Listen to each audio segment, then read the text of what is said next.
SV6 news కు స్వాగతం. ముందుగా హెడ్లైన్స్. కూకట్పల్లి నియోజకవర్గంలోని ఓల్డ్ బోయినపల్లి డివిజన్ పరిధిలో బోయిన చెరువు సుందరీకరణ, ఆధునీకరణ ఇస్తామని, కబ్జాకు గురి కాకుండా చూస్తామని గత పాలకులు ప్రజలకు హామీ ఇచ్చారని, కానీ చెరువు చుట్టుపక్కల కబ్జాకు గురై మురికి నీళ్లతోటి చెరువు మురికి చెరువుగా మారిందని బీజేవైఎం నాయకులు కన్నే ప్రకాష్ మంగళవారం ఆయన బోయిన చెరువు చుట్టుపక్కల కబ్జాకు గురైన ప్రాంతాన్ని, అదేవిధంగా చెరువులోకి వచ్చేటటువంటి మురికి నీళ్లను ఆయన ఈ సందర్భంగా పరిశీలించారు.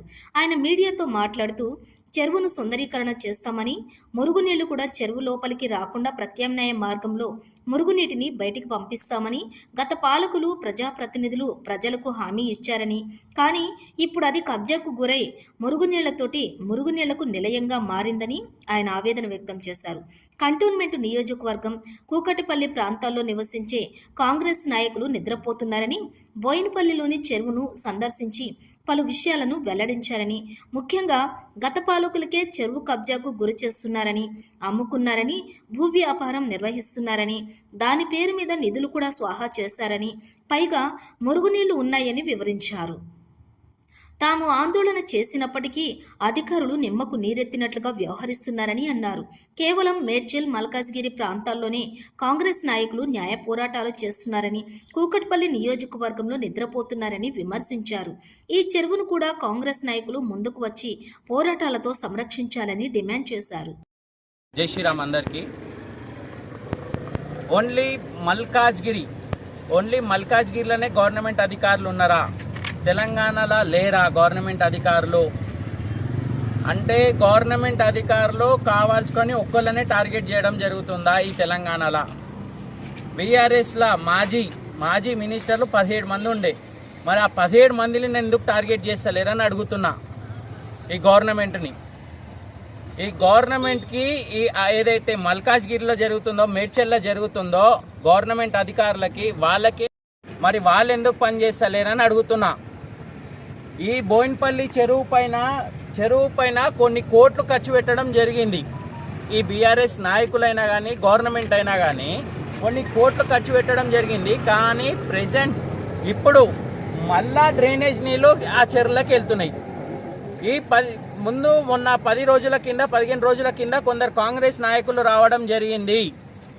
ఫోటోషూట్ గురించి నామకే వాస్తే రావడం జరిగింది. కట్టపైకి వెళ్ళి చెరువు ఎలా ఉంది అని చూసిపోవడం జరిగింది. కానీ ఇప్పటి వరకు చర్యలు లేవు. ఎందుకు అంటే ఎవరైతే ప్రభుత్వంలో ఉన్న ఉద్యోగులు ఈ నాయకులకు ఇంటలేరా? ఈ గవర్నమెంట్ అధికారులు ఎవరైతే ఉన్నారో ఈ కాంగ్రెస్ నాయకులకు ఇంటలేరా? లేకుంటే ఈ కాంగ్రెస్ నాయకులు నిద్రపోతుండ్రా? అంటే మల్కాజ్గిరిలో ఉన్న నాయకులు కాంగ్రెస్ నాయకులే పనిచేస్తుండ్రా ఈ తెలంగాణలో? అంటే వేరే జాగాలో ఈ కాంగ్రెస్ నాయకులు పనిచేస్తలేరా, నిద్రపోతుండ్రా అని అడుగుతున్నా ఈ కాంగ్రెస్ పార్టీలో ఉన్న నాయకులని. ఈ కాంగ్రెస్ పార్టీలో ఉన్న నాయకులు ఏం చేస్తుండ్రు అంటే మల్లారెడ్డిని టార్గెట్ చేసేసి డబ్బులు రావడానికి టార్గెట్ చేయడం జరుగుతుంది.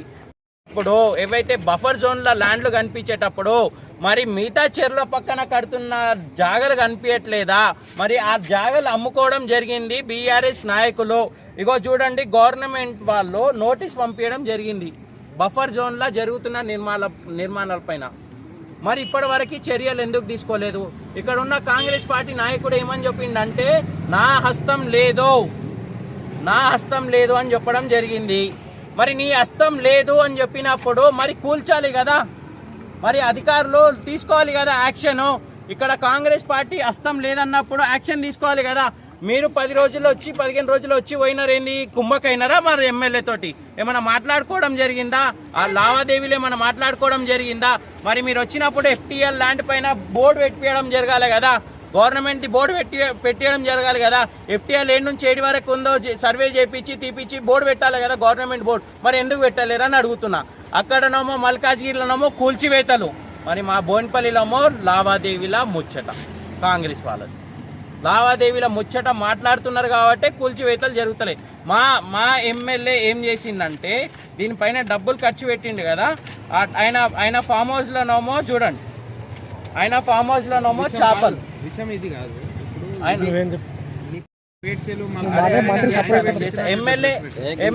ఎమ్మెల్యే ఫామ్ హౌస్ లోనేమో చేపలు ఉంటాయి అంటే వాళ్ళ మినిస్టర్ల గురించి, కానీ మా బోయినచెరువులోనేమో మోరి నీళ్ళు ఉంటాయి. ఇక్కడ ఉన్న ప్రజలు ఉన్నారు కదా, వాళ్ళకి ఇక్కడ బెస్తోళ్ళు ఉన్నారు కదా, వాళ్ళకి ఉపాధి ఇచ్చిన వాళ్ళు అవుతుండే కదా, నా డిమాండ్ ఏంటంటే మల్కాజ్గిరిలా గవర్నమెంట్ అధికారులు ఎలాగైతే పనిచేస్తుండ్రో, కాంగ్రెస్ పార్టీ నాయకులు ఎలా అయితే పనిచేస్తుండ్రో, యావత్ తెలంగాణ మొత్తంలో అట్లనే పనులు జరగాల. ఎవరైతే మాజీ మినిస్టర్లు ఉన్నారో, ఎమ్మెల్యేలు ఉన్నారో, వాళ్ళ పైన కూడా, వాళ్ళ ఆస్తుల పైన కూడా చర్యలు తీసుకోవాలా. మా బోయినపల్లి చెరువుని కొందరు నాయకులు అమ్ముకోవడం జరిగింది, FTL ల్యాండ్లో నిర్మాణాలు చేయడం జరిగింది.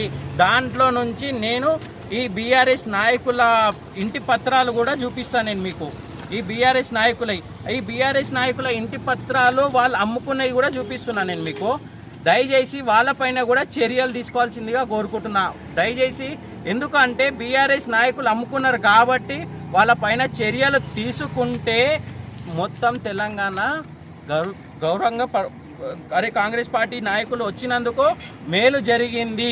ఇగో చూడండి, బీఆర్ఎస్ నాయకుల ఇంటి పత్రాలు, వాళ్ళకి కబ్జాలు ఏదైతే జరిగినాయో వాళ్ళ ఇంటి పత్రాలు వాళ్ళ బీఆర్ఎస్ నాయకులకి ఇవ్వడం జరిగింది.